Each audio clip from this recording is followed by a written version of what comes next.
Italian opening, Evans Gambit. White opens with e4, classic and powerful, claiming the center. Black replies with e5, matching strength for strength. The battle is on. The knight leaps to f3, attacking the e5 pawn and preparing for quick development.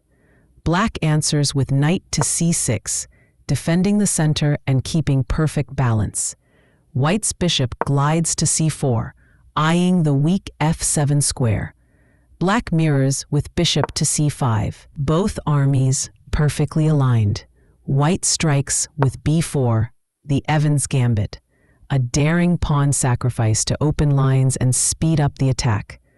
Black accepts with bishop takes b4, grabbing material but walking into danger. White pushes c3, challenging the bishop and preparing the strong d4 break. Black retreats to c5, keeping control for now. But White's momentum is building fast. White launches d4, breaking open the center with power. Black captures on d4, trying to hold ground, but the position starts to crack open. White castles, king safe, rooks ready for battle. Black greedily captures on c3, grabbing material, but this hunger may soon backfire.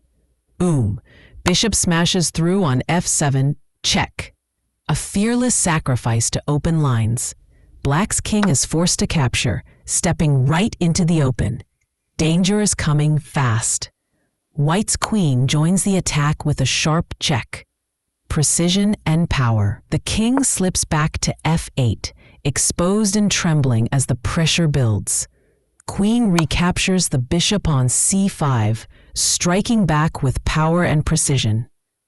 Black pushes d6 to defend. But the pawn structure is broken and the king remains unsafe. White calmly recaptures the pawn. The storm settles, yet the threat remains. The attack has burned bright, the center is strong, and Black's king still trembles in the open. A dazzling showcase of the Evans Gambit's fearless spirit, bold, sharp, and unforgettable.